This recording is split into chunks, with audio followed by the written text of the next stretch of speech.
je m'approche de toi. Je bloque là. Je suis bloqué. Ça va trop vite pour moi. Ce que tu sais pas, c'est que là, ce que tu bois, j'ai bien plus de trucs pour faire rigoler. D'accord. Tu vas pas mettre ça là. Prends ton temps.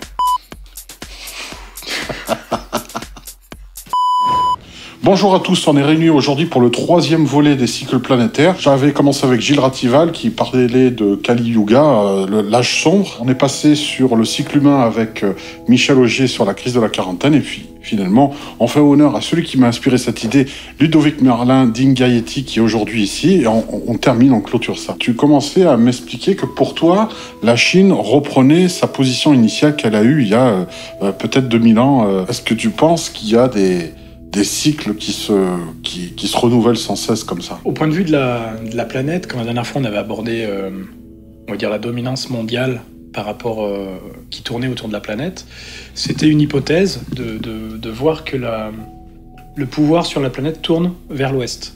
Ça a été la Chine, après ça a été Rome, l'Europe, ça a été les États-Unis, ça revient à la Chine, et peut-être que dans quelques années, ça sera l'Afrique, quand elle va se réveiller, comme si le pouvoir tournait dans un certain sens. C'était une hypothèse émise. À mon avis, il y a d'autres cycles plus cosmiques que planétaires. La dernière fois, Gilles parlait du Kali Yuga. Et en fait, le système solaire se déplace dans l'univers par des cycles, à travers l'univers. Il existe des rythmes cosmiques planétaires. En fait, on a tous une bonne vision du système solaire, comment il tourne. Sauf que ce qu'on envisage moins, c'est que le Soleil se déplace dans la galaxie. Oui. Comme nous tournons autour du Soleil, le Soleil, il se déplace autour du centre de la galaxie. Oui, il semble immobile pour nous, mais en réalité, non. Et en fait, on a un Soleil central qui s'appelle Alcyon, qui émet un nuage assez plat comme un disque. Ce nuage, il a un taux vibratoire très très élevé.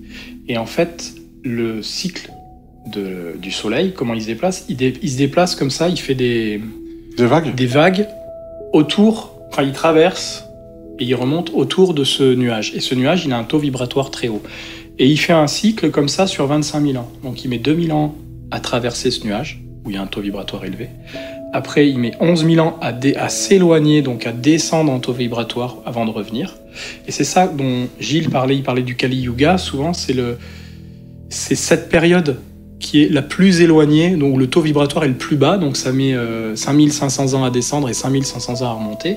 Et là, on est rentré en 2012. C'est comme si on était rentré dans le taux vibratoire le plus élevé, et qui va durer 2000 ans. D'accord, donc c'est une bonne nouvelle. Là, on va remonter en vibration, là. Oui, on va remonter pendant 2000 ans.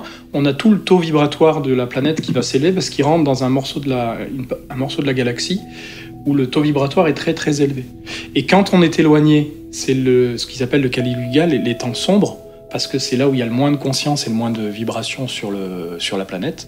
Et là, on rentre dans ce qu'ils appellent l'ère du Verseau, où on va rentrer dans la période où on va avoir sur la planète le taux vibratoire le plus élevé, donc des humanités en conscience qui vont peut-être s'entraider, enfin qui vont passer à autre chose. En tout cas. C'est d'ailleurs pour ça que j'avais fait un article sur le cercle et la pyramide, on rentrait dans l'énergie du cercle en ce moment. Où est-ce qu'on peut trouver cet article? Sur Ingaïeti, sur mon blog. Ingaïeti, alors c'est dans le lien, c'est dans la description le lien.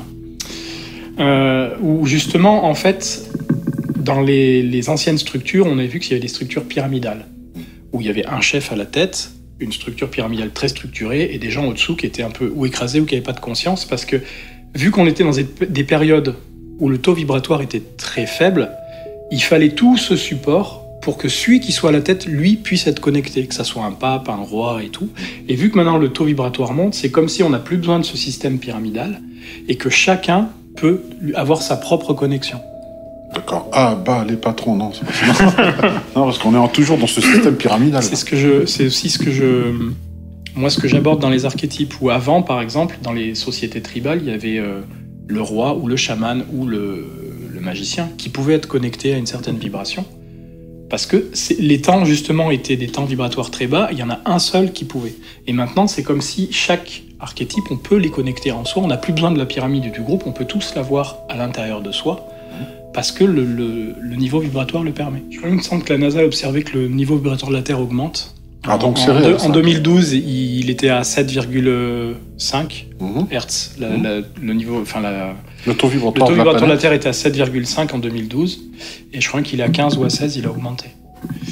Mais ce qui était assez marrant, c'est qu'en 2012, il y a les Mayas qui parlaient de la fin des temps. En 2012, en fait, ils ne parlaient pas de la fin des temps, ils parlaient de la fin d'un temps, la fin d'une ère. En fait. Tout le monde a pris ça pour la fin du monde, alors que c'était juste la fin d'une ère, parce que justement, on allait finir on s'était éloigné et on re-rentrait dans la période vibratoire haute.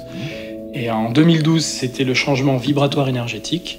Et il a vraiment commencé à s'incarner dans la matière en 2016. C'est comme s'il a fallu 4 ans pour que l'invisible prenne corps en fait dans la matière. Et là, on est parti pour 2000 ans. Pour 2000 ans de vibrations de plus en plus élevées. Donc c'est comme si les plans supérieurs étaient de plus en plus proches de nous. Pendant 2000 ans, ils vont être de plus en plus proches de nous.